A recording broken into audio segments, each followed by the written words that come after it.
Hello, everybody, and welcome to episode 5 of Sunday Service with me, your host, Aaron Chandler. I brought the energy up there just for that little introduction, kind of get viewer engagement up and at it right at the start of the episode. That's where we're going with this, all right.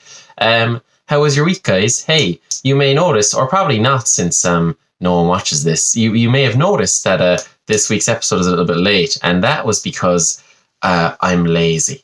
I'm not really a man who puts a lot of effort into things. The fact that I managed to get the first 4 episodes of this out on time without any hesitation was kind of a miracle, to be honest. But now I think you guys are starting to really see who I really am, which is a man who can't plan things out in advance, who doesn't make preparations, and who lets people down almost constantly. But just not enough for them to kind of become aware of the fact that I'm a disappointment, but more so on the scale of, I give them just enough that they think they can trust me. And then right when they're really feeling like, Aaron's really turning the corner, he's really making an effort, that's when I kind of shit the bed and make all my mistakes. So that's a little insight into who I am. How was your week, guys? Should we go with a little bit more of like a relaxed tone from now on with the podcast? Like something a little bit more smooth, a bit more temperate. Yeah, I think that'll be it. This week on Sunday Service with Aaron Chandler, Corinthians 11:12. I don't remember that book actually. So I kind of, as far as the Bible's concerned, I mainly only remember kind of like the main ones, Mark, Luke, John, Revelations, Genesis. Those are kind of the ones I care about, right? I don't really like, I'm more of a New Testament guy.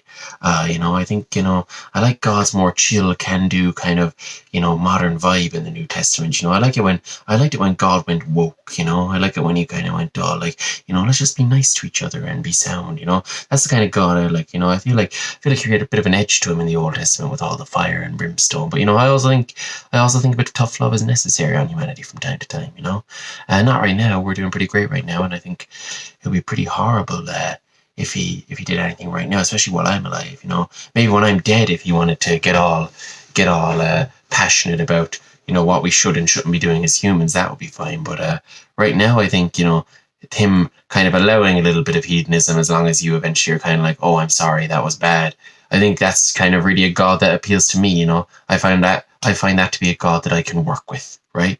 Because he still disapproves of everything that we do, but now he's kind of just like, oh yeah, but like, as long as you kind of vaguely feel bad about it, then that's grand, like Omni-Man, which brings us a little reference to last week's episode about Omni-Man. So getting into the topics on this week's episode, I don't know, I actually really like talking like that, but I kind of feel like I could do it for the whole episode, but I don't want to commit to that tone going forward for the rest of the show, so I don't want to do it. So this episode is late, and that's okay. It isn't, but it is.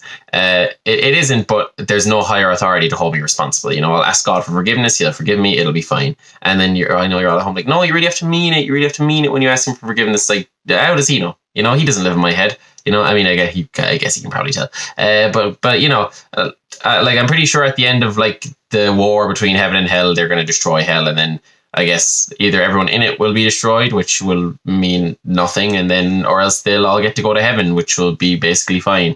Either way, either scenario is an improvement on hell. So, the thing about it is if you get yourself to the bottom, the only way to go is up. So if I end up in hell, so be it, right? So that's just my little challenge to God, the Almighty Father, for this week. That's going to be, I think, a good kind of start to the episode, is defying God's will, making excuses for bad behavior, kind of doing a little bit of not a Tower of Babel situation, but, kind of more of a, I don't know, like, do I have enough knowledge of the Bible to be making comparisons and comparing and contrasting different stories to my life and the exact type of immoral behavior I'm engaging in at the moment? No, this would be more like one of the ones where, like when they all painted the doors in Egypt. I feel like it's more that kind of thing, even though I can't really remember that story. But, again, New Testament, that's kind of where I thrive, right? Because that's the good one. And that's the one that everyone cares about. That's the one that Jesus is in. He's the main character, Like, if you want to write a book, don't have your main character show up 2/3 of the way through. That's kind of my opinion. But then again, I've never written a book. I'm not into literature. You know what I mean? Like, I mean, in Game of Thrones, Jon Snow, like, you don't realize he's the main character until like that very last book there, and then he died in that. So, you know, I guess I have no idea. Basically, that was a pretty God. That show didn't work out well at all. You know, I read the Game of Thrones books, and that's true, because a lot of books I say I've read, I haven't. You know, a lot of books like you know, when you have books and they're just on your shelf because like, well, here's the thing, right? Buying a book is a lot easier than reading a book. You know, I think we could all agree on that. But then if you buy a book and it's on the bookshelf in your house, you can use that as evidence to suggest that you've read the book, even if you haven't. And I do read, but I definitely have some of those books that they're just kind of there for me to look smart. Like 1984, that's, you know, I get it, you know, fucking fascism, you know, Big Brother, you know, like, don't snitch on your homies, you know, fuck the government. I get it, you know, I know what he's getting at in that whole thematic thing. Like, I don't want to read it, and I don't need to. You know, maybe I do need to. You know, I know. Fucking, you know, there's those people out there now. It's like, fucking, you know, now is a more important time than ever to read 1984. Fucking Zuckerberg and the politics. It's like, you know, if it happens, like, reading that isn't going to help me prevent it from happening. You know what I mean? And if it's going to happen, it's going to happen. You know, that's the world we live in. Things, you know, individuals can't make a difference. Yes, they can. You know, that was a little bit too dark there for the start of the episode. That's more the type of thing we want to be saying at like 45 minutes in, and then, you know, at around an hour when we kind of bring it back around to a little bit of a hopeful message at the end. But getting really into the nitty gritty of the rise of fascism and how we're all inconsequential to stop it, you know, is probably not great. Not to say that fascism is rising now in the world. I just mean like in back when it did. Or maybe it is rising now. I don't really know. You know, because like the thing about the news is they always want to act like something is happening. But the thing about the world is most of the time things are fine. So, but then because they're always acting like something's happening, then when something happens, you kind of you're just like, it's probably still fine again though, isn't it? Because you said something was happening before and then it didn't. So I know, like, maybe you are right. Maybe it, you know, maybe something is happening now, but like, I'm just going to continue acting like it isn't, because before you acted like something was happening and I did something and then nothing happened.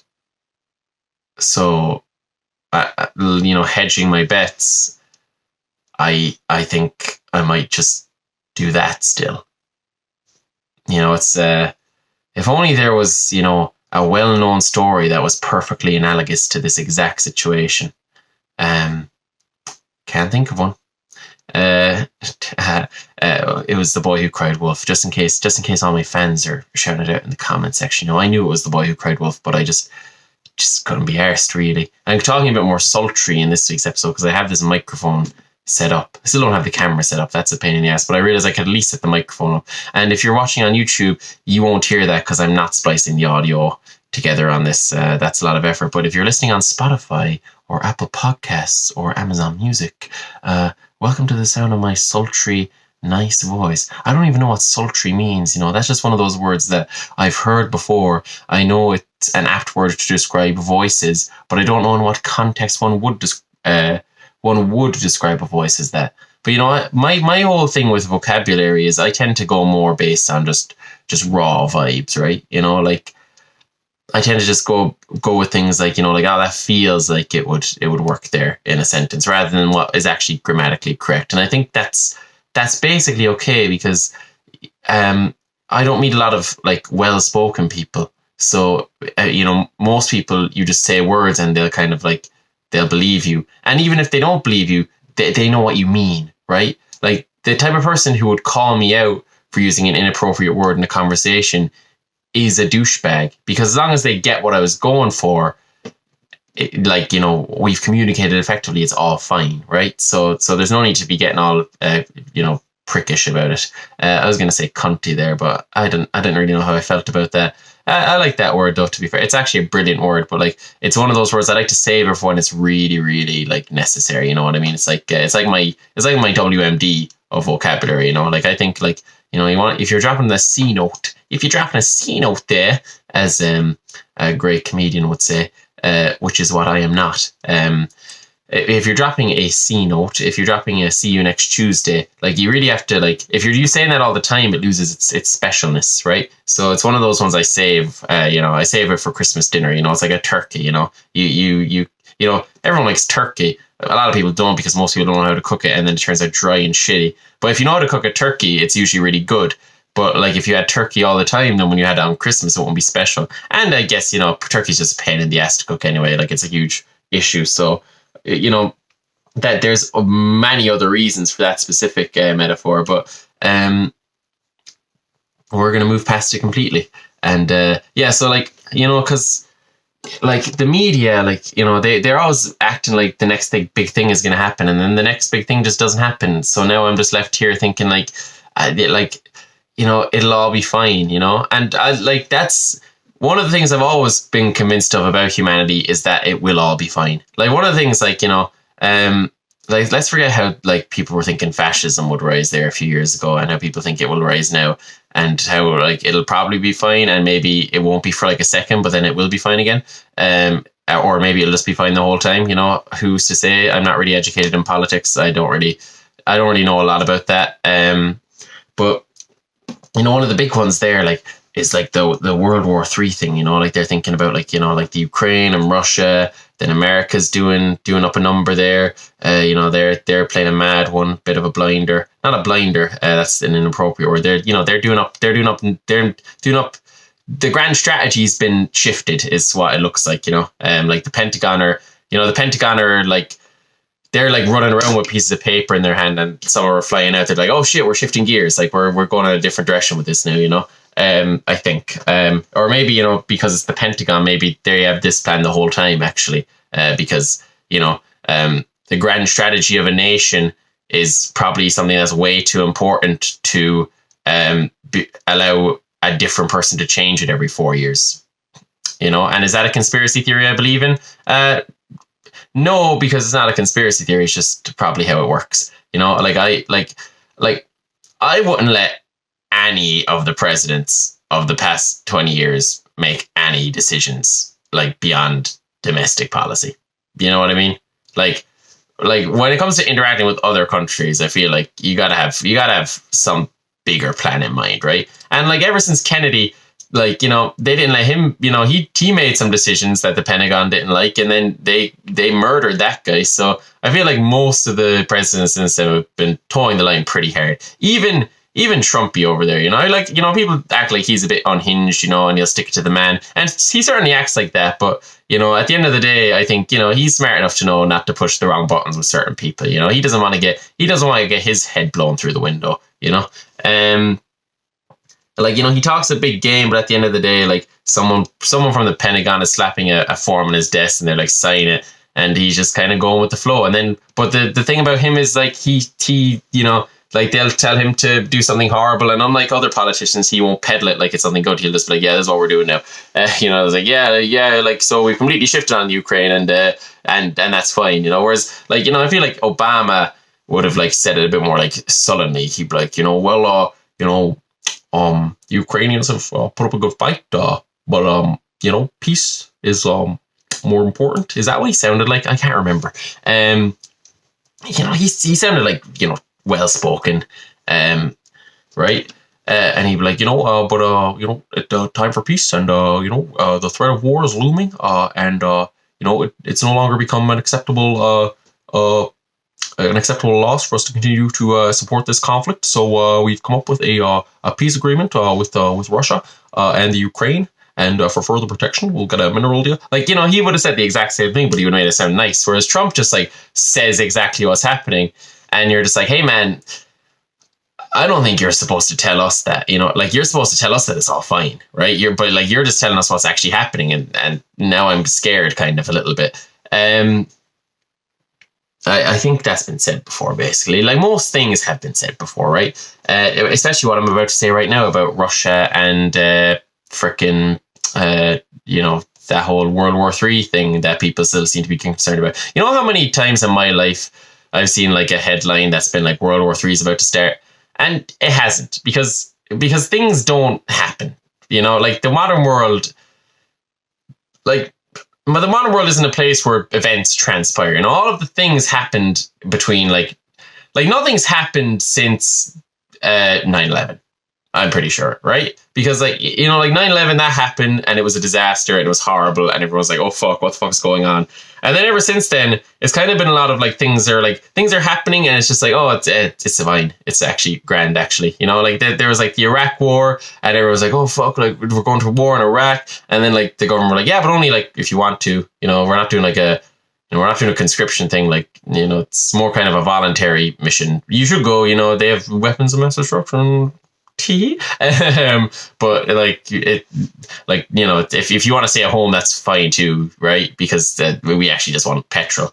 And then like we got into like the later years, like there was the Russian invasion of Crimea, and then that was bad for a second, and then it was grand, and then there was a whole North Korea thing that was a big thing for a few years. Like, oh, is North Korea going to destroy the world? And then they didn't. And then everyone kind of realized, oh, like North Korea is incapable of doing that. And then like the economy crashed in 2008 and everyone was like, oh, like, oh, it's going to be so horrible for years. And it was bad, but like it turned out okay. The economy's still not great, but like it's fine. You know what I mean? It's not the Great Depression. Like it's not a prosperous time. It's not the Great Depression either. Like everyone's just kind of like, oh, okay, yeah, things are vaguely shit, but I guess they'll be fine in the end. And that's kind of the era we live in, where things are just vaguely shit, but they'll be fine. And that's like the era of human history we are in. And I think we all don't like that, because when things aren't happening, we're bored. We live in a very boring, decadent time where kind of everything has already happened. Like we've figured out technology, we've figured out medicine. Like we as humans, right? Like for thousands of years, preventing death was like A1 priority numero uno, and like everything we did was like in service of like fucking figuring that shit out. That was one of the priorities, and the other one was like getting food. Like you had to get food, you had to not die. Those are kind of interlinked because the food made you not die. And then it was like you need to find somewhere warm, and then you basically need to fucking reproduce. And then we kind of locked in on pretty much all of that during the Industrial Revolution, right? Like no one no one dies anymore, right? Like that doesn't happen. I mean, people do, but like it's fine. It's not, but like you know what I mean. Like it's way better than it was. It like you can reasonably like if you have a bit like you're not going to die, right? I mean, some of you will, and maybe I will, and well, we all definitely will eventually. But most people now live much longer lives than they could have in the past. Survival isn't an issue, is what I'm saying. Your life isn't threatened on a daily basis. Like when you wake up in the morning, as long as you kind of play your cards right, you can kind of like go, all right, I won't run in front of a car, I won't get stabbed. If I can kind of do those two things, I'll make it to the end of the day, and it'll probably be grand. From the ages of about 20 to let's say 50, so you get like a good kind of 50 years there where things are kind of safe enough, and it's one of these things where like, it's not 100% safe, but it's basically impossible to make it safer where we are right now. So it's kind of just like one of those things that we've put a pin in it, right? We're just like, we're all kind of okay for the minute. And then getting food, like we really cracked the code on that. Like now, like everyone has food in the entire world, right? I mean, not everyone, but like the places that don't have food, is like, it's kind of more like just, it's less that we can't get them food. It's more that we just haven't, which is kind of quite shitty out of us, obviously. But it's what's happening. So, there's no really two ways about it, right? And then like, then like fucking, like, it's like we now, like, there's plenty of people now, everyone's kind of like stopped fucking. That's one of the maddest statistics, right? Is where was I going with all of this? Let me just keep going on this train of consciousness. One of the maddest statistics is that like I found like my generation, like we fuck less than all of the generations before, and that's crazy because like all we talk about is how much sex we're all having, and then it turns out like gran and grandpa were like clapping like 7 times a day. And then, we're lucky to get like cheeks once a week, because I guess like with the dating apps, kind of like, like it's a bit of a, not a pyramid scheme, but like, all the profits funnel towards the top, it's there's like 5 lads on Tinder and they're fucking everyone. And then like most of the rest of it is like people are just like, oh, I haven't really had sex actually, which is kind of sad for them. Tough. But yeah, like, so like we're in an era now where it's like, all right, when is something going to happen? And it's like, we because we want it to happen so badly, when the news tells us World War III might happen, we're going like, oh, maybe fucking it will, but it won't, and if it does, it'll be okay, right? In like 5 years, it'll be okay. Like World War II, like very, very sad 6 years, I mean, like imagine, like, that's not like a long time at all, actually, you know what I mean? Like unless you're one of the people who died, which obviously very sad, that's tough thing to endure. But if you're one of the people who lived, like, it's just like, that's just a small little part of your life where like there was food rationing for a couple of years and maybe you got shot at and it was exciting kind of, and maybe now you think about that every single night and you can't think about anything else, and every time you close your eyes you hear like mind-bending painful screams of like women and children, and like you remember the things that you did and they haunt you, and you kind of don't know yourself because you're a monster that you didn't know or understand like the depths of the depravity you were capable of as a man. And now like you think about that all the time, you can't think about anything else, and you can't look your son in the eye because you know that he's looking at you as a father, but all you see yourself as is a depraved animal and a monster. But like, it's like, but that was only like, and like obviously you think about that every single day for the rest of your life, but when you look back on your life you realize, oh, that was actually just a very small part of it, because it's fine actually, like if World War III happens, it will eventually just be okay, actually, and I know people are saying like, oh, like, well, the nuclear weapons, we might all wipe each other out, we won't, it's just not very likely to happen, really. Like we've had nuclear weapons, like we're coming up on 100 years now. In 20 years, we'll have had nuclear weapons 100 years and we're still here, and like, I get that 100 years isn't a very long time scale, but it's like, it's kind of one of those things that if it's going to happen, it would have happened fairly soon. It's like, it would have happened like before intercontinental ballistic missiles, right? Because back then it's like, you could sneak into a country, drop a few nukes on them, with a plane or a biplane or something. They couldn't really do anything in return, and then we got missiles, and then we got early warning systems. And now it's like, if anyone launches a nuke, like, you're kind of just sentencing yourself to death. So it's like, you just like, it's just not a very intelligent thing to do, really. And like, politicians are stupid, but like, they're not that stupid, like, in order to become a successful politician, you have to, at the very least, possess enough intelligence to read words off a prompter in front of you and smile. That's the bare minimum intelligence that's required to succeed as a politician.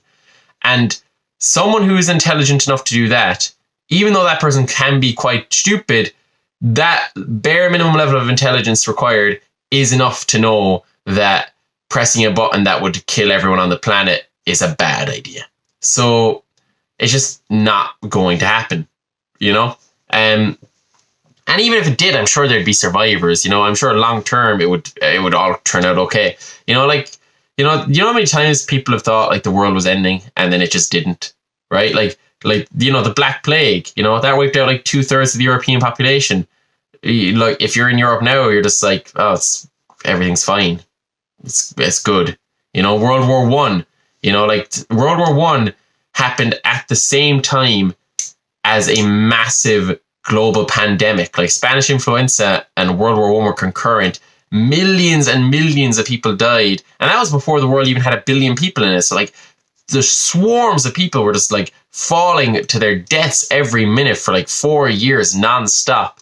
And now, like, it's okay, it's grand, like it was like, it ended, and then like not even 20 years passed before they were like, oh, like, yeah, it was bad, but like, we'll do it again.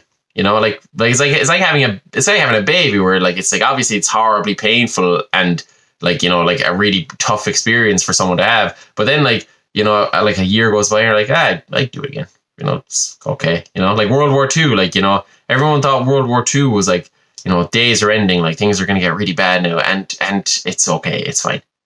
Like, it all, like, Nazism failed, like fascism is gone, permanently, or maybe not. Don't want to get into all that. Don't know how all that works. But what I do know is that everything will work out fine eventually.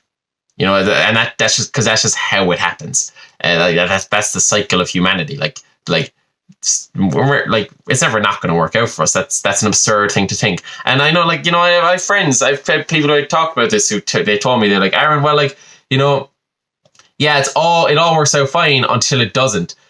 What do you mean until it doesn't? It's never not worked out fine in the end. Obviously,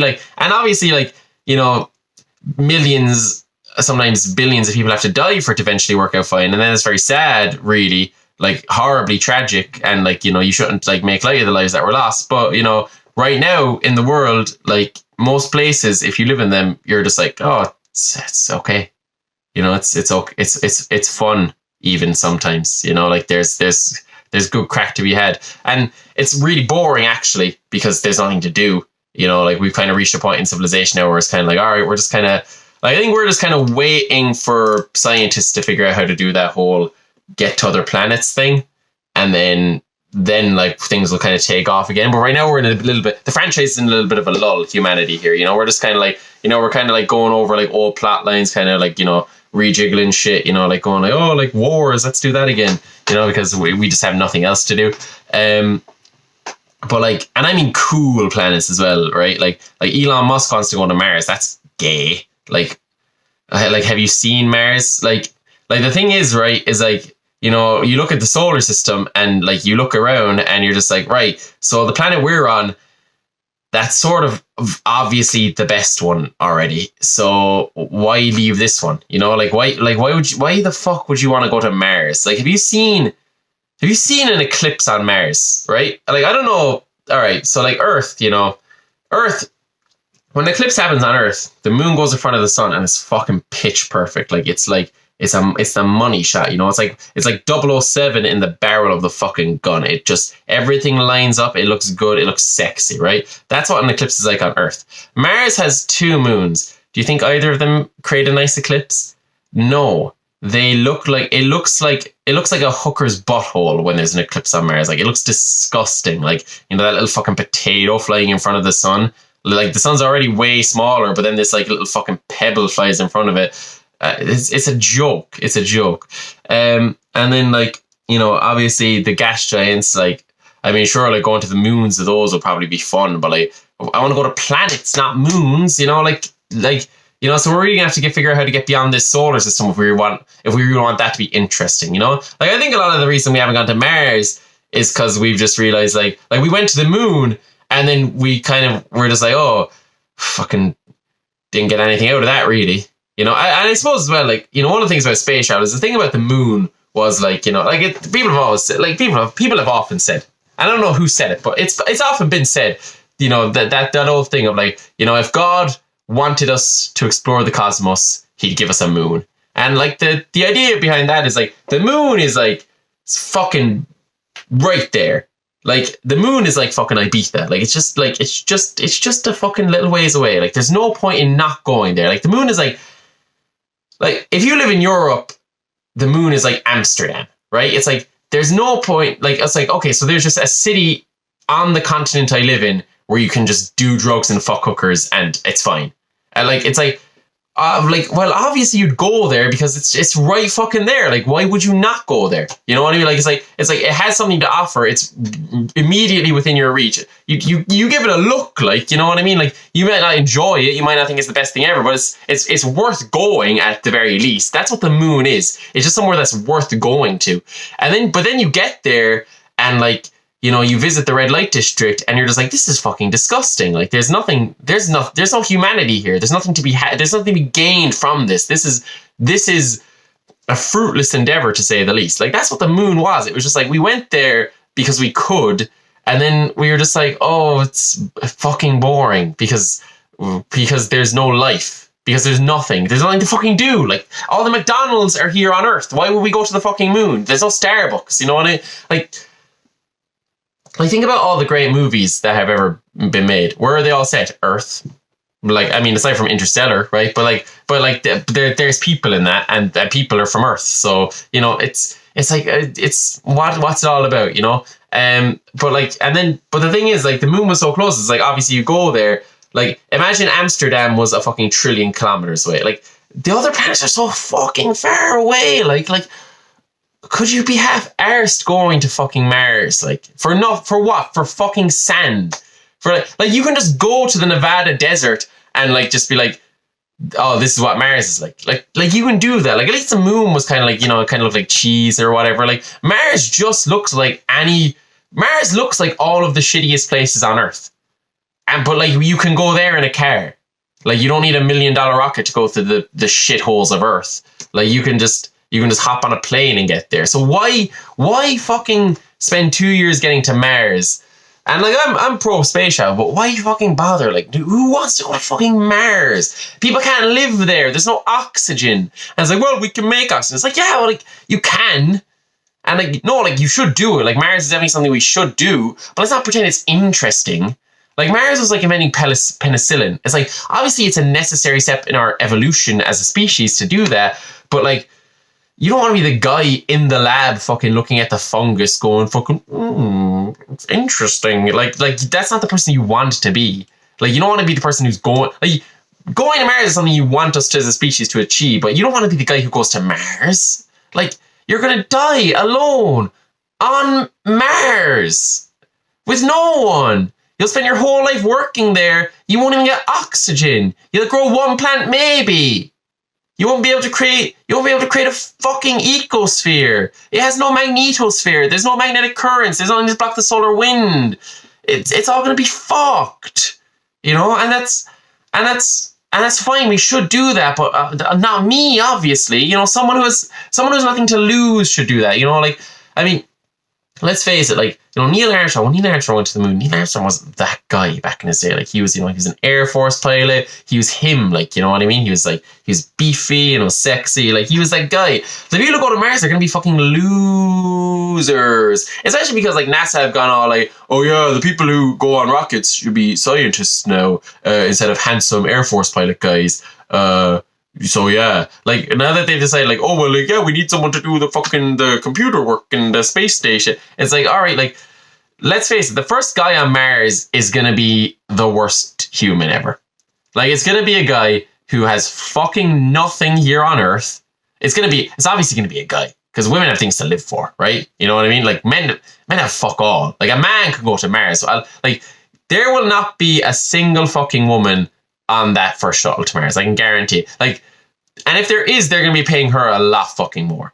No, they can't pay her more, because she's going to be stuck on Mars the rest of her fucking life, you know? How are they going to convince some woman to go to fucking... Because you can convince a guy, right? Like, there are men out there, especially nowadays, you know, with like the whole, like, you know what I said earlier about the Tinder thing and like how none of the men are fucking anymore. Like, you can convince some fucking loser to go to Mars, right? Like, you probably get like 10 of them, right? Like, easily. I'm saying you could get millions, but like, they need to be you need some physical shape to be an astronaut. So like, we're going to reduce it down to like 10, because like, let's face it, most of those guys not hitting the gym. Like, you could easily get like a group of like 30, 40 kind of physically fit, lonely virgin nerds to go to Mars. That's incredibly a plausible thing to do. But like, to get like a human woman to go to Mars, like, but all her friends are here. Why would she leave? Like, but Ibiza's here, you know, like, but coke is here. The women do a lot of coke is something I've learned about the world recently. Like, men do too. It's a really scary drug. I don't know why people do it. Like, it's kind of freaks me out. But like, you know, like, what other shit do women like that is here? Like, dogs are here. Like, babies are here. Women love babies. Babies are here, you know, like, all the shit that women like, you know, like fucking like Zara and shit like that. Like, you know, like, it's all here. Like, you know, reading a book in a coffee shop on an autumn morning, that's here. Like, you can't do that on Mars. Like, and women are very like, they're more social than men. Like, you can't convince me that a woman will be like, yeah, I'm gonna sit in a fucking metal box for 2 years where I can't have a shower and can't do my makeup with 30 guys so that I can go to another planet that's way shittier than this one by a lot and die.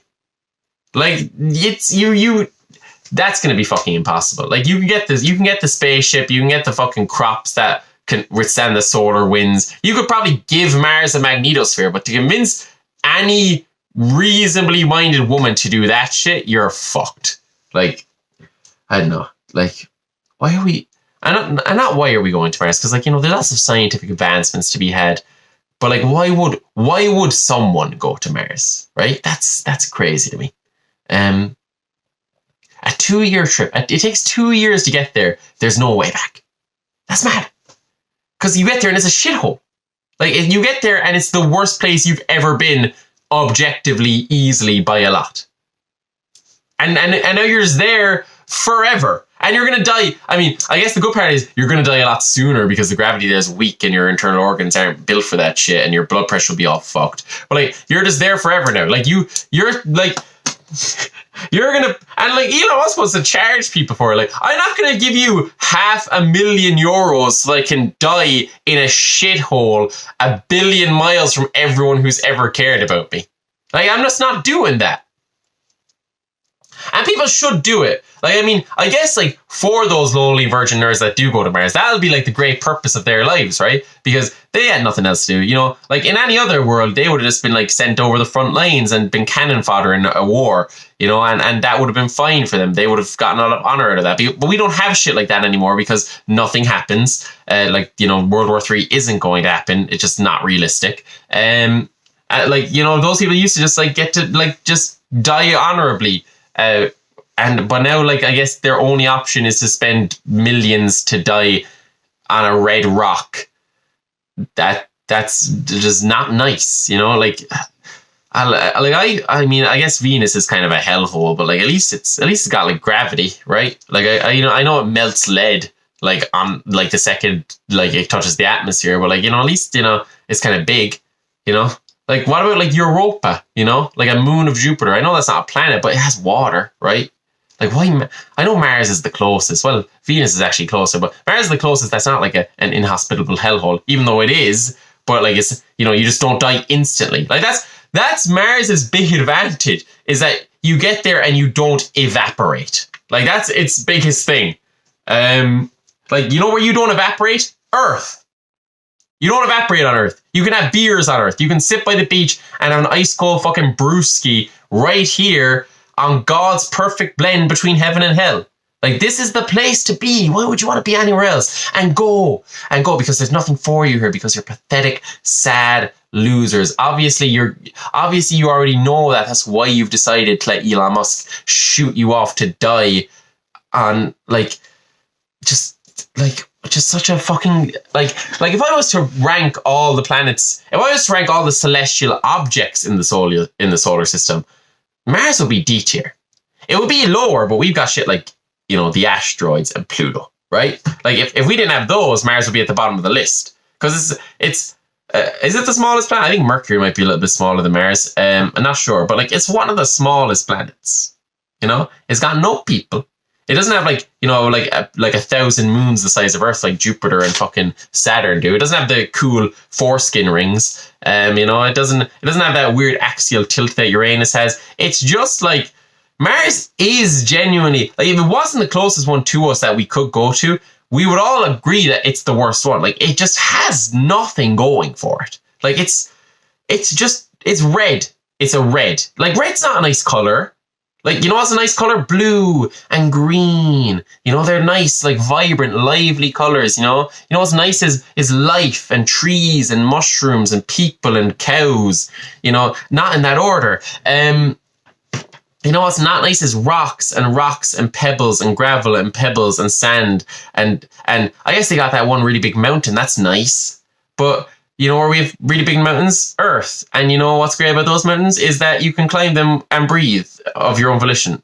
So, yeah, like, basically, lads, I think people should be going to Mars. I think that's something we should do. But also, if you're going to Mars, you're a fucking loser, and I feel sorry for you.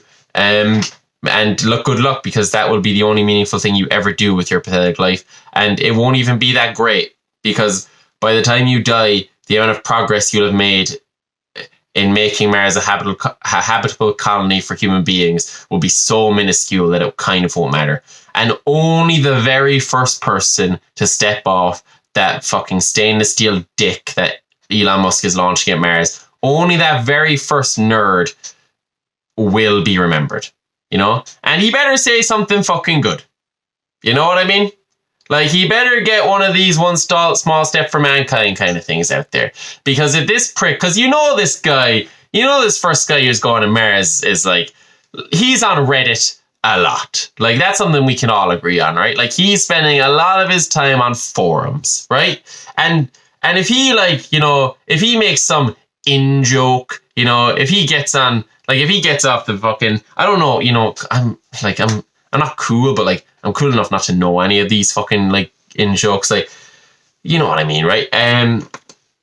Like, if he gets, if he gets off the fucking, like, rocket and he's like, fucking banana for scale, or, like, if he gets off the rocket and he's just like, fuck, yeah, but you have to censor that now, news back on Earth, you know what I mean? Let's look up, like, most famous Reddit thread. Here we go. Because this is what the first, and I'll tell you what the first guy on Mars is gonna say, right? Here we go. But oh fucking hell, why is the internet so hard to navigate? Remember when, like, you just typed in what you wanted and it would just give it to you? What are some legendary Reddit posts? Here we go. Am I over 18? I am over 18. I have to log in. Oh fuck. I'm sure this will be fine. Oh nope, well, it didn't give me what I wanted. What are the most iconic or infamous Reddit posts? Alright, guys. This is already okay, I think I can log in. Nope, fuck. Alright, never mind. Like, fucking banana for scale, like, he gets off the rocket to Mars and it's like, fucking banana for scale, ha ha ha. Yeah, fucking, oh my god, like, I wish I knew the culture now. Oh, this would be so great if shit. And I was on Reddit when I was younger for like a year or two. So I can get this.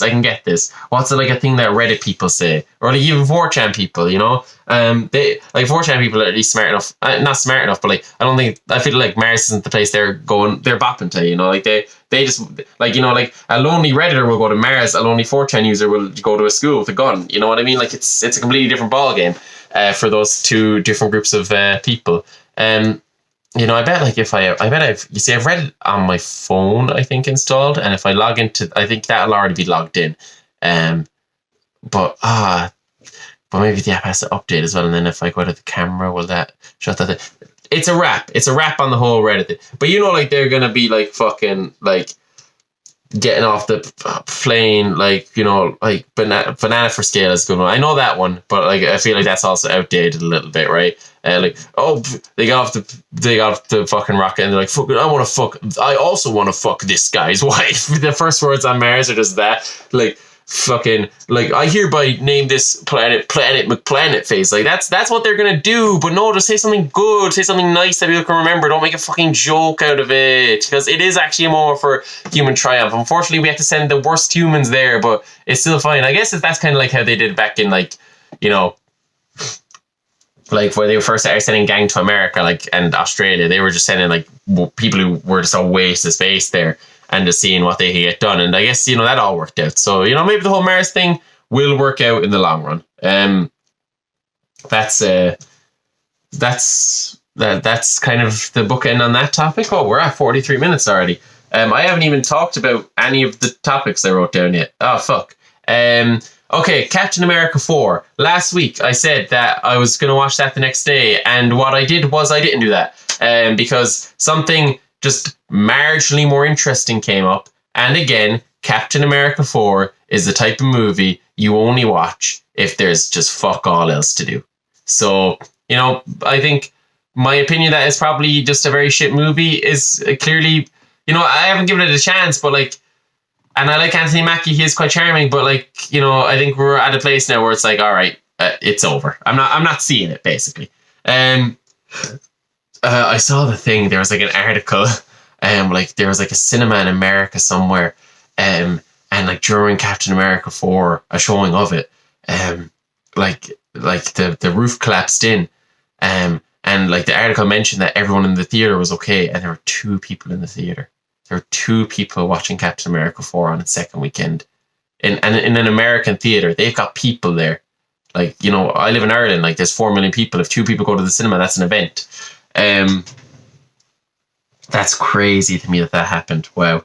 And I'm sure it's fine. I'm sure like the movie is just one of those movies that you watch and you come out afterwards and you're like, it's good. It's grand. It was grand even, I'm waiting for Marvel to pop back off. They bring back Daredevil. I think the first episode of that came out today or maybe tomorrow. Hopefully they don't fuck up Daredevil, because Daredevil was such a show. First of all, he's a Catholic, which we all like, Roman, he's, proper. He's doing Jesus a bit of goodwill.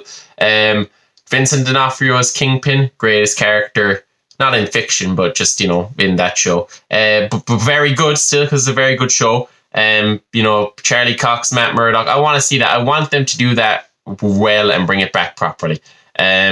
Because that was my favorite show for years. And if Marvel can bring that back in a way that is satisfying, I might watch all of the movies that give context to Endgame. I might figure out who the Wasp is. You know what I mean? Like that could be what I do. If they do this right, I'll treat them well. You know what I mean? So do me that solid, Marvel. And the Punisher is back. That's going to be great.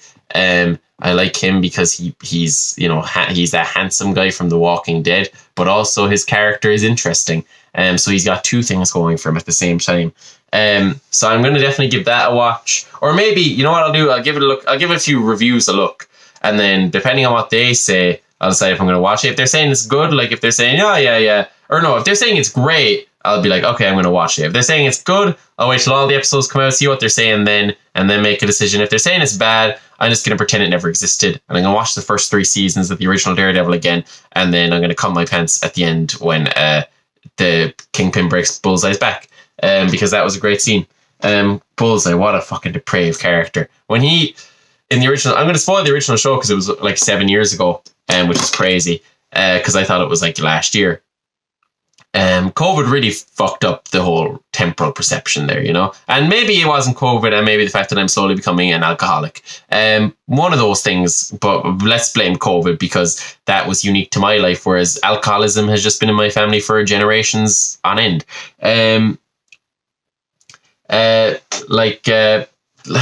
The Bullseye is such a great character because he's like he's just a tapped psychopath, but then they also make you kind of feel like a little bit bad for him because, he's one of these like psychopaths that's getting he's getting help, but then the second he stops taking his meds, he gets a little bit fucked again. And then he's like, but I love feeling fucked. Like I love finding women's frozen corpses and definitely banging them, which he doesn't officially do, but he shows up in a car with the frozen corpse of a woman he was fucking when she was alive, or was trying to fuck when she was alive, and he shows up with her frozen corpse in the passenger seat of the car, and you're just like, what was he doing? The show can't really go there because it would just be gratuitously disgusting, but we all know what he was doing to Julie. And that's fucked up, man. He shouldn't have been doing that at all. And then, there's other great characters like Vanessa, she's just Kingpin's wife, but then also she's fucked in the head too. And you're just like, ooh, a little bit of a Bonnie and Clyde situation developing there. Foggy Nelson, greatest character in fiction. One is not in fiction, greatest character on not even that show. One of the very good characters on that show. But I just love him. He just has such a charming, nice guy. He's a character that I like interacting with. I like Foggy Nelson. He's the character that I most want to get a beer with, you know what I mean? I bet he's just a good time. And his girlfriend's a babe in the show. She's so fucking hot. And she's one of these girls that she seems like the bitchy kind of mean girl at the start, but then you realize she's actually a good person, but she still has that same hot energy that bitchy mean girls have. So it's just the best of both worlds for my boy Foggy, who was taking L's up until the point that they got together. So when it all worked out for him, it was really great. And you were just the world is right, things are good. And then the Punisher shows up and you're like, fuck, this is insane. So hopefully they bring that back. Wilson Fisk is becoming the mayor of New York. Daredevil, I don't know what he's playing at. Because last time they met, he was like, if you get out of jail, I'll fucking get your wife deported. And now he's running for mayor, and Daredevil's like, fucking any second now, I'm going to get her deported. So we'll see how that goes. But I watched Speaking of great, you see, when they adapt comic book stuff well, they fucking do it well. Like when they don't, it comes off really, really badly. But when you get a good comic book adaptation of something, you're just like, holy fuck, this is media. Like this is cinema. What was his name? Not Robert De Niro. Martin Scorsese said that shit about, Marvel movies not being cinema. And it's like, yeah, most aren't. But well, I was about to say, have you seen The Batman? But that's not Marvel. It's DC. But I think it comes into my larger point, which is like, yeah, most of the movies aren't cinema. But have you seen The Dark Knight? That's cinema. Have you seen The Batman? That's cinema. Basically, all the Batman ones are cinema, and then all the other superhero movies kind of like touch and go. The first Iron Man, that's a really good movie. Captain America 2, very good. Captain America 1, really like the thing where he does the propaganda dance. They have but then there's Ant-Man and the Wasp. What is that? I like all the actors in that, but I really doubt it's a good movie. I think that's one of those Captain America 4 ones where you watch it and you're just like, oh yeah, that was good. But I doubt it would move you on any level. I'm not really looking at the camera a lot in this episode because I have the microphone set up now. I'm looking at the waviness of it on the screen there, and it's kind of entrancing me. When it shows the sound levels going up and down, and when I go a bit louder, it gets really high, and when I go a little bit more sultry and quiet like this, it gets really small. And I find that endlessly fascinating. I've literally been staring at it for almost 50 minutes now. More than 50 minutes actually. What did I like? But speaking of comic book shows, I watched The Penguin this week.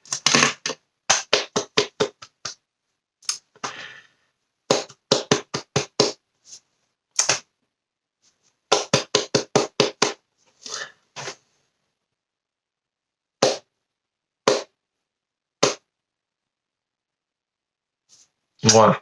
Beautiful. What a show. What an amazing show. So, in 2022 or some shit, a Batman movie starring the guy from Twilight came out, and it was really, really good. And one of the characters in that movie was the Penguin, and he's played by Colin Farrell, which is crazy because he doesn't look like Colin Farrell because they can do stuff like that now. And it's not even CGI, it's makeup, it's mad. And the Penguin is an 8-episode series on HBO, and basically it picks up right after, spoilers for the Batman, at the end of the Batman, Carmine Falcone, who's the head of crime in Gotham, he dies. The Riddler kills him, and then he blows up half the city in a terrorist act, basically. He blows up the seawall, the city floods, lots of people die. And the Penguin was working for Carmine Falcone, and then this story is basically documenting the Penguin and his mission to get himself higher up in the criminal underworld after the events of the Batman while the city is vulnerable, and it is fucking phenomenal. If by chance you're listening to this podcast, which no one is, and you haven't seen The Penguin, if you're listening to this and you haven't seen The Penguin, you need to prioritize your media better, because The Penguin is good and this is just absolute drivel. But that's basically the description. I'll go with it from now on. You heard the claps I gave it. It's very good. There's a really hot girl in it if you need further convincing. So here's the things that are in this that I won't spoil that will make you want to watch it. There's real drama between characters where they make decisions that make sense for their characters, and they make them intelligently most of the time. And sometimes they make dumb decisions, but it makes sense because, it might not be as intelligent a character, and it all makes sense within their character motives. Which is basically, very hard to come by in a drama. But it's HBO, so you're getting that. That's one of the really great things about the show. 2, there's a really hot girl in it, and she's a bit tapped, and that's really great. So that's a second thing that is just okay, now I really want to watch this show. He's been named 2 of the good things already. There's a unbelievably phenomenally talented actor giving one of the greatest performances of a career. That's 3. The hot girl is also a really talented actress who's giving one of the best performances of her career. That's 4. 5, Batman's not in it, but it's a Batman thing, and everyone loves Batman. He's the best superhero by a lot. Spider-Man's up there too, but Batman's kind of having his moment right now. Spider-Man, I guess he's getting married to Zendaya. That's pretty chill for him, but everyone loves Batman. Batman's that guy, right? I love Batman because like so obviously has superpowers. Just accept it. You know what I mean? Like, why does he keep pretending he doesn't have superpowers? You know, when you watch a Batman cartoon and like he'll like jump out of his jet and like fucking like skydive onto the concrete without a parachute, and then he'll like fucking tuck and roll, and then he'll go like fucking with the batarangs, and then he's just like, I'm just a human, and you're just like, no, you aren't. You clearly have very special abilities. And he's like, no, anyone can do what I can do if they practice. And you're just like, no, you literally just defied the laws of physics. And that's what I love about Batman. It's like, just have superpowers. Like, you know, it's okay. Like, all the superheroes do it. They're not going to make fun of you.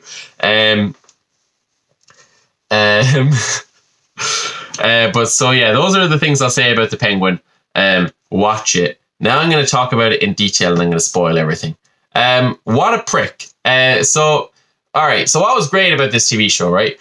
And this is the thing I was most nervous about going into it, is every kind of piece of media in modern times that tries to do like a story about the villain, what they do is they make the villain a good guy, actually. And that's shit, because we could just make a movie about a good guy, you know, like they always like to just like, no, but like you got to understand that he's doing it for good reasons. He's the hero of his own story. Yeah, it's like just to make a movie about a good person. So because we get it, like, you know, people are complicated. They can have multiple motives, but like just because people are complicated doesn't mean they can't also be bad. Like just because someone has an understandable motive for doing something doesn't make them good. Like they can say, like, you can have a really good reason for doing something really shitty, but it's still shitty. Like, that doesn't make it justified, you know? And that's what a lot of those stories get wrong, is they try to, like, justify the villain's actions. Like, no, it's like, you can be completely understandable and relatable and be horrible. Those are completely compatible things. Like, you know, like, people relate to people who want to do bad things because people aren't perfect, like, you know, on the inside, you know? Like, and the Penguin, he is a bad guy in this show. And, like, he's a very relatable character. He's very good character, very relatable, like, very charming. He's a horrible person, and by the end of the show, you do not want him to be succeeding. You want Batman to come and beat this motherfucker into the pulp. That's what you want by the end of the show. And the whole time along the journey, you're just like, I like this guy. But by the end of it, you like his character, but you despise the man. And that's how those types of things should go. And it's a masterclass. Because in the first episode, like, you watch the first episode of the show, you'll really like the Penguin. Like, he's, you know, I mean, like, he's mad, you know, he's a mental head case, like, but he's just likable, he's charming, he's funny, he's a geezer, huh? What was that? he's just a geezer, huh? And like, just over the course of the show, as you learn more and more about his character, you just realize what a wheezy little slime he is, you know? Like, he's one of these guys, he just doesn't have redeeming qualities. Like, he's always lying, he's not brave, you know, like, he's always weaseling and worming his way out of situations. He's very cowardly, and he's, like, very manipulative, but in a way it's quite transparent and, like, very obvious. Like, he's smart, but he's not 4D chessing anything, you know? He's constantly getting himself into situations that are out of his depth. And he does survive based on luck sometimes, then cunning other times, and then just being a brutal prick on other occasions. And this whole show is so good, man. Like, so that's one of the reasons I like it, is because they don't fall into the trap of trying to make the villain like understandable, you know? Like, you understand his motives, but you're also just like, yeah, he is degenerate. The second thing I really like about it is it's set in the Batman world. They acknowledge the events of that world no more than they have to, right? Like, I mean, one of the things you could, like, I don't want to, like, I know, like, the nerds don't like it when you compare the Marvel and the DC as if they're different. But one of the things that, like, you know, kind of annoys me about Marvel movies is when, like, you know, you'll be watching one, and then, like, someone will just say Iron Man's name. You know, you'd be watching, like Captain America, and they say Iron Man's name, and then everyone's like, but Iron Man, but this is a Captain America movie. And it's like, but there was, like, why did you bring up Iron Man just then? Like, it doesn't make any sense, you know what I mean? Like, it's like, I don't like it when they force in references just to remind you, like, hey, you know, this is happening in the world of the Batman. You know, like, they don't do that in this show, which is great, you know? Like, the entire show, they never mention Batman once. And not in a way that, like, because some shows will like lean too far the other direction where they'll like, you know, they'll be trying so hard to make their show a separate thing that it'll get to the point where it's like, yeah, but if it's in this world, like people should be fucking mentioning Batman. Like it's not like that. It's more of a thing of like it's like, yeah, no one here needs to mention Batman. Like Batman's not relevant to what's going on here right now. Like they mentioned the Riddler because the Riddler, his terrorist act is very relevant to the state the city's currently in. And like the ways they mention him are very natural. Like it makes sense when they bring up the Riddler. And then, you know, Arkham Asylum is kind of a factor as well. You know, like they integrate the elements of the Batman world in ways that just really actually make sense in the context of the story. So I really like it. And then because Batman's name is actually never mentioned in the story, at the end of the show, so at the end of the show, the Oswald kind of becomes the Penguin, right? Like everyone kind of refers to him as Penguin, right? But he becomes the crime boss of Gotham. You know, like the old crime families, the Maronis and the Falcones, they're gone. Like the Penguin is the man in charge now. Gotham is his, and then you know, at the end of in the last episode, like he kind of his last line is like, you know, it's all mine now. Who's gonna stop me? And then it pans out from him in his like penthouse that he's finally gotten. You know, he's finally gotten everything he's wanted. But it pans out from his building, and then in the distance you just see the bat signal flick on, and you're just like, that's who's gonna stop you, you fucking piece of shit.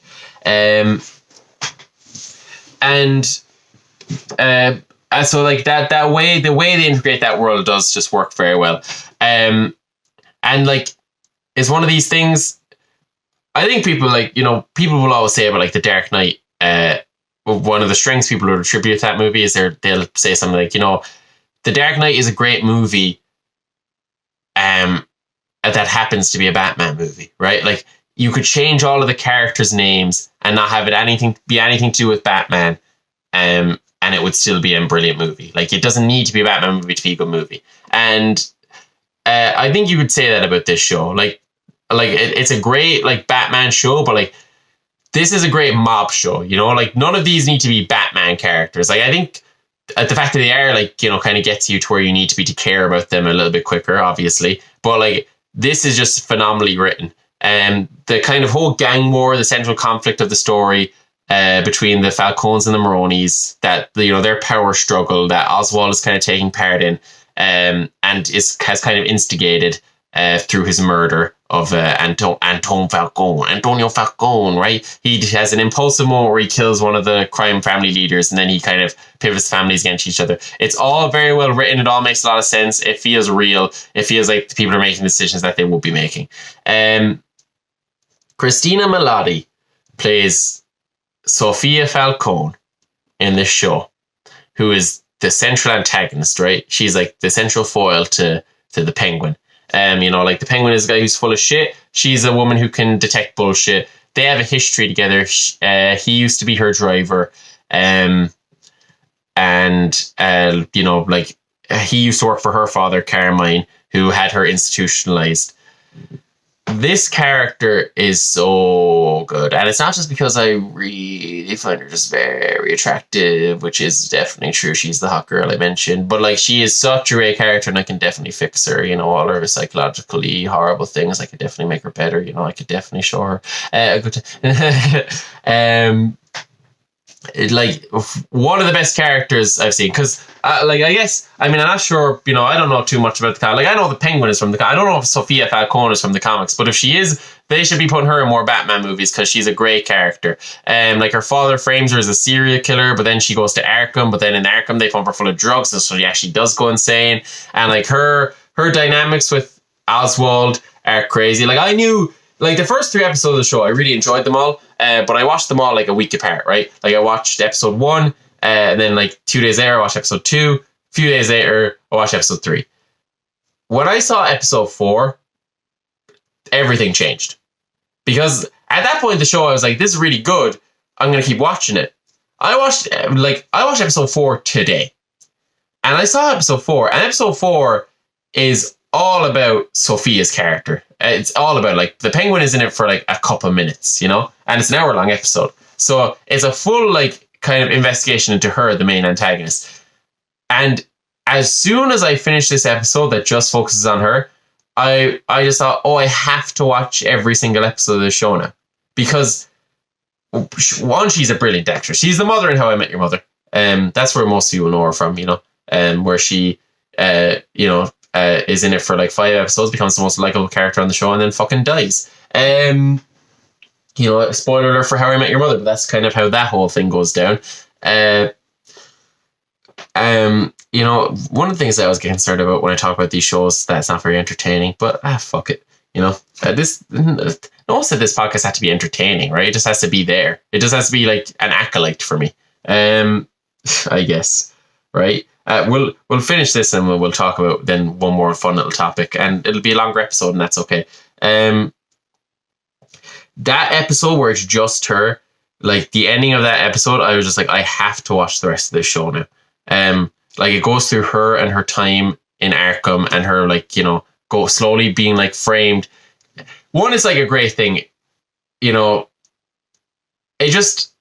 it kind of like her whole episode, her central episode, kind of explores a great theme of mine, which is that like, like that kind of fear of like, if just everyone just decides you're crazy when you're not, like they're just like, like people just suddenly act like you just act like you're out of your mind, even though everything's fine. And like, then that makes you go crazy, and then they get you institutionalized. And it's like, it's impossible to prove you're sane. So now you're just in an institution. You're just talking about how like, you're definitely not crazy, which is what all the fucking crazy people do. So now you're fucked, basically. That's what happens to Sophia Falcone. And the acting is fucking phenomenal.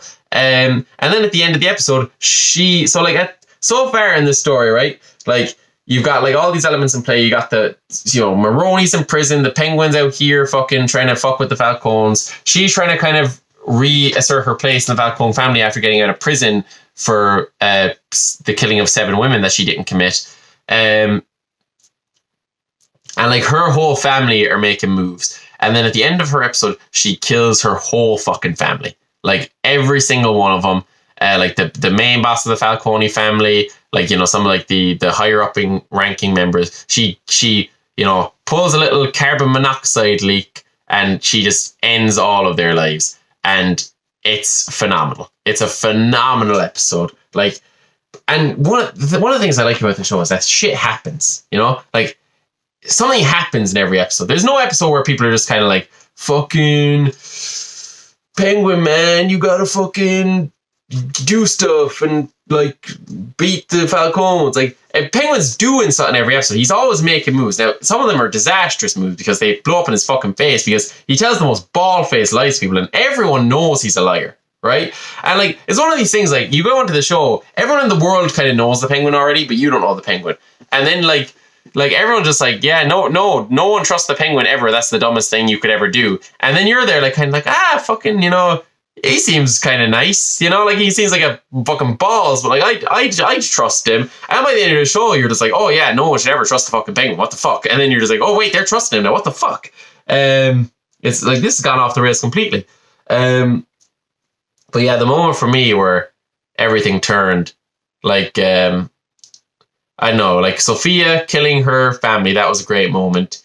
Her whole episode where you just find out like she wasn't the serial killer. Like, because, the first 3 episodes, like, they kind of really heavily lean into the idea that, like, oh no, she is a serial killer. Like, everyone in her family believes she is. But then you kind of realize, like, it's like, oh no, they're all in on the frame job. Like, so they're all kind of afraid of her because they all know what they did to her. Right? And she's been in an insane asylum for 10 years, so she can't be in the best mental conditions. That's one of the great moments of the show. The second best moment of the show, probably... sorry. I need to look up the second best moment of the show. I can't really do it though. But I know there's this one really fucking funny line that the Penguin has. What is it? The Penguin. I'm just gonna type in funny line and we'll see if it comes up. Funny. Let's go. Funny quote. So what is it? I bet we'll find it here. I bet this will come up in this. Alright, fuck. I can't find it, and this is dead air. But it's a little longer episode. Today's a more laid back episode. We're just gonna like slowly look for it. Alright, it's not that one. It's not that one. Here we go. Nope, not that one. Like, this is nice. We're just having a nice quiet moment over an hour into the episode. Why rush it? Here we go.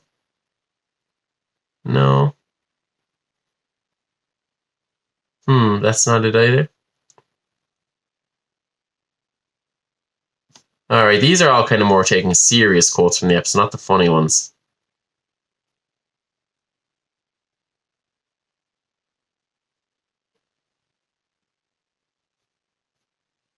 No, yeah, look, we're just having a little bit of a silent moment of dead air here. We're over an hour in, I've got your attention now.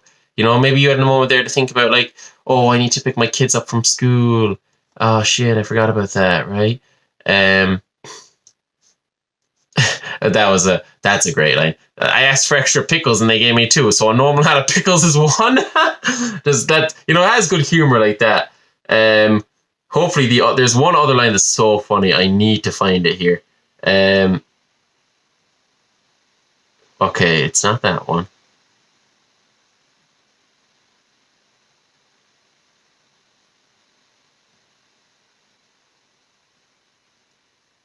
No.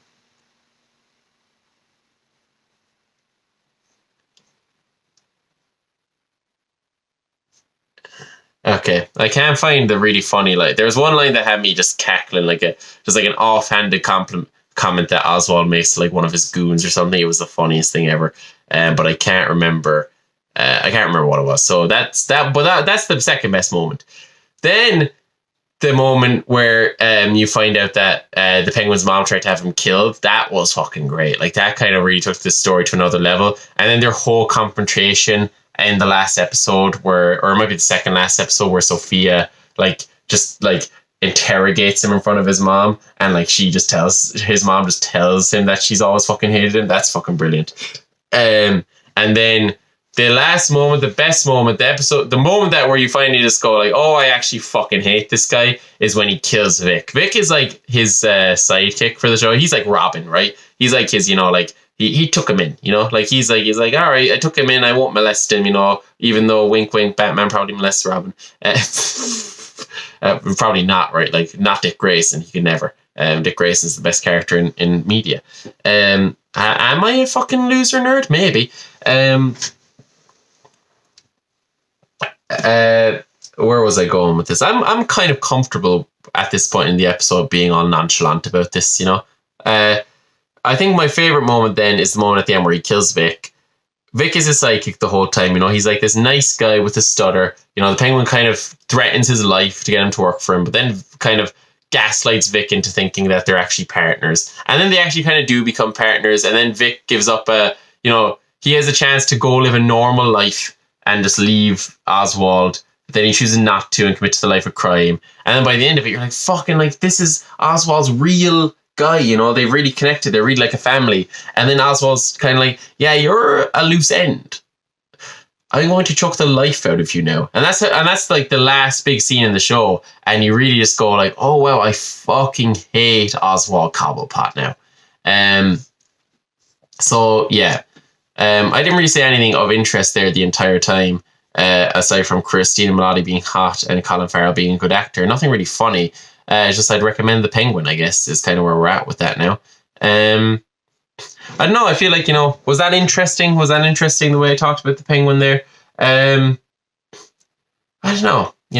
I feel like I could have given more of a plot synopsis, maybe kind of gone a bit freestyle and being funny with that. I like the scene where they get fucking slush puppies. That's nice, I feel like this is great if you've already watched the show and you're just kind of going like, oh yeah, I remember that. But like, if as someone trying to convince you to watch the show, it's fucking shite. And if someone just talking about the show, it's also fucking shite. It's just nostalgia bait, really, right? But the podcast only needs to be an hour, and I'm an hour and 13 minutes in, so I feel like now I just have free reign to go whichever way I want. But yeah, watch The Penguin. Maybe I think next week I'll do kind of one of these like show reviews, and I'll kind of try to make it a bit more interesting and funny. I think that's like a goal, because I like talking about the TV shows and stuff here on the podcast, but I feel like it's just not very entertaining at all or even interesting. So we'll come back around next week. I'll talk about, what was the first show I talked about on here? Oh, it was Chernobyl. That was pretty interesting. I feel like I locked in on that one. I don't feel like I locked in on this one as much, even though I would say The Penguin is as good as Chernobyl. I would definitely say that. And that's high praise coming from me, because that shit with the reactor, that was crazy.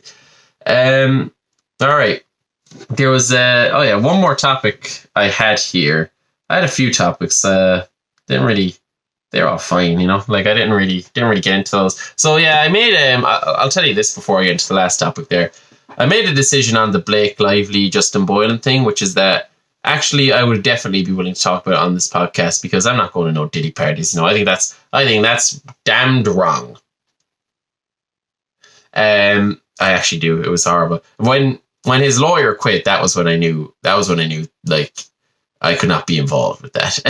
When the lawyer who defended Osama bin Laden went to P. Diddy and was like, I don't know. Like, I mean, I know that's the obvious joke there, but fuck me. Like, he must have. Well, I mean, I guess the thing about when he was defending Osama bin Laden, he was like, no, man, fucking Bush did that shit. But like, with P. Diddy, it's like, P. Diddy definitely did that shit.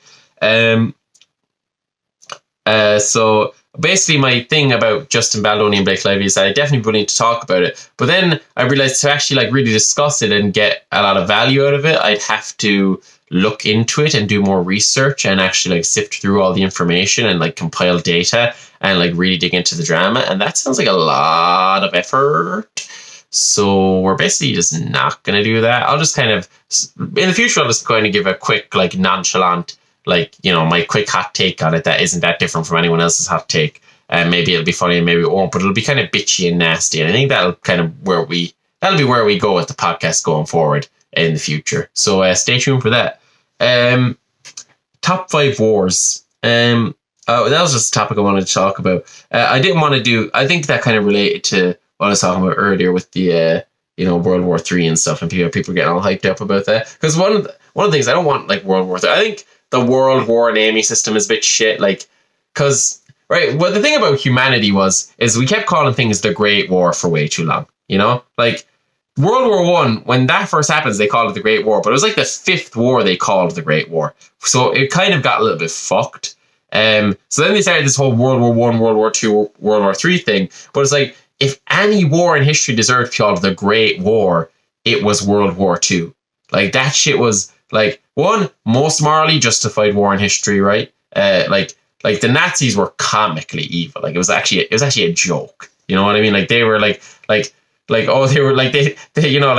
like that Mitchell Webb sketch. Like they had skulls on their uniform. Like, they were so clearly the bad guys, and they were so clearly doing shit wrong. That's like, oh, obviously we have to go kill them. And were the American and British troops doing horrible shit on continental Europe? Yeah, like, did they walk into villages in France and like assault people sexually? Yeah, they did. And did the Americans have Japanese internment camps? Like, yeah, they did, and that was bad. But like, it's like, it wasn't as bad as like the Japanese people flying fucking planes into boats. You know what I mean? So it's like, clearly, like, although, again, obviously, war makes monsters out of men, there's clearly like a good side and a bad side in World War II, more so than any other war in human history. So it's like, if you're going to call any war, and like World War II was basically like the grand finale of the Industrial Revolution. Like, once World War II ended, it's like, oh, we have technology now. Like, we've got shit going. Like, we have microwaves, we've got nukes, we got fucking computers. Like, we stepped things up a notch at the end of World War II. Like, it was really like a season finale of that era of Earth. And then like we got into the Cold War, and that was like an interesting thing, but it was more of a slow paced kind of dramatic season than like an action packed one. So like, if any war deserves to be called the Great War, it's World War fucking II. And then I was thinking, like, what are the best wars? I didn't want to go back too far, because before a certain point, it's like, we just don't really know what was going on. So I was thinking, like, all right, like, all the major European conflicts there, like, why don't we rank them? And then it's like, all right, like, then I kind of just broadened it. I'm like, okay, what are my favorite wars after kind of America got going, right? Because that's kind of what we're kind of really focused on here. So I'm going to go number 5. I'm going to go the 7 Years' War, right? That was kind of like the original World War. Like, that was like when like the idea of a global conflict being a thing really kind of got its first legs. And it wasn't the best first outing, right? Like, it was Britain and France, but then, all of their colonies were going at each other as well. It was like the war that inspired the American, it was a war that led to the American Revolution, because after the British, won, but spent a lot of money winning, they taxed the fuck out of America, and America were like, fuck that shit, we don't play that. And then, America, of course, America of all countries started by people being like, I don't wanna, we here in Ireland, we had real oppression, we were getting fucked, we were getting anally fucked by the British for 700 years, and then eventually, we were just like, you know what, lads, this is actually just not on, but America, one time the British were just like, can we have money? And they were like, no, that's not fair. Of course Americans would do that, and more power to them. Or less, I don't know. I still think America, I think kind of America's grand. I feel like most Europeans have kind of a very negative view of America, and they are annoying and stupid, but in a charming kind of nice way that I like. So I'm basically pro America, but not as much as they are.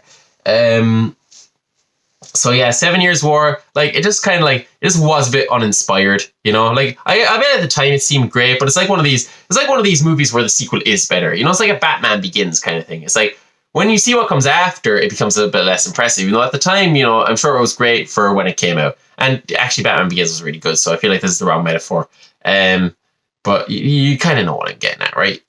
It's kind of like the first Captain America movie. It's grand, but when you compare it to the other two, you're like, fucking hell, what were they thinking? Which brings me, so number 4, I'm going to go for the Opium Wars in China. I think just one is I think that was the British Empire's last, fucking hurrah. You know what I mean? That was their last one where it's all right, we're making moves in silence. And by in silence, I mean very loudly. They toppled a dynasty, they got the the trades going, the trade routes popping off. They got Hong Kong, that was a real conquest for the British Empire. That was they were cooking at the time, and that was the last time they did, unfortunately. Fortunately for many parts of the world, but unfortunately for Lizzie there, or Victoria at the time it was, I guess. So I think overall that was a nice war, very brutal, very naval centric, it was kind of the last of that old style of warfare where it was still muskets and shit, they were starting to kind of upgrade weaponry a little bit, but it was still a very old school war, but it was the last big hurrah for them, which I've said 4 or 5 times now, and it was kind of the war that really solidified the connection between the Western world and the Eastern world. They became what am I saying? I'm talking out of my ass, by the way. That's why I'm stuttering so much through this. But the Western world and the Eastern world were kind of permanently connected after the Opium Wars. Now it's the European world has interests in the East that need protecting. So it's we have much more of a relationship with the Eastern world than we did before. And then that kind of became a permanent part of it became a thing that created the global landscape of geopolitics, right? None of that made sense because I made it all up right then and there. Don't actually know a lot about the Opium Wars. Don't really know what happened. Just know it was during the Victorian time. So yeah, that's number 4. Number 3, we're going to go World War One. Look, worthy of the name, right? Worthy of the name, World War One. Problem was not a lot of it was one of these wars where it was a lot of just kind of trench warfare, boring, and at the end of the day, and it was one of these wars where not a lot of progress was made. It was a relatively pointless war. It was a war. I really don't like these wars that start just because of treaties, and obligations. You know what I mean? I like wars that start for good reasons. One archduke died and the entirety of Europe erupting into war. That domino effect. It's just not really inspiring me. You know what I mean? It's not Nazis, right? It's just not it. And it was a great war. It was great war. Wars not make one great. That kind of shit. It was a fascinating war, let's say. But again, a lot of not a lot getting done. Really, all of the effects of the war happened in the aftermath. All of the treaties of the aftermath decided the outcome. Whereas, a lot of the fighting was kind of oh, let's move 1 meter every fucking 3 years. But, eventually just kind of once America joined, it was kind of Germany and I guess, I don't know what the Germans' alliance with Italy and Austria-Hungary was called. But, that whole kind of thing kind of was just giving into pressure. And, I guess you did have the Bolshevik Revolution. That's a very interesting event that happened during that war. And, there was some interesting things that going on there. But at the end of the day, it was one of these wars that really highlighted how pointless war was. So I can't really give it a top 2 spot, because the top 2 spots were just wars that were actually cool, that make you go like, oh, I should die for my country, right? So we're going to go to number 2, Napoleonic Wars. Napoleonic Wars were just it. The first industrial scale war, were like the first real industrial scale war. Napoleon reorganized like the military structure in a way that kind of really took off in the following years. He really kind of made modern warfare what it is. And then just an unprecedented. There hasn't been.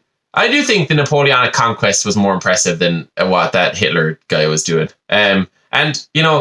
I know like Napoleon and Hitler get compared a lot. Like Napoleon isn't Hitler. You know what I mean? Like Napoleon, when Napoleon was around, everyone wanted to do the shit Napoleon was doing.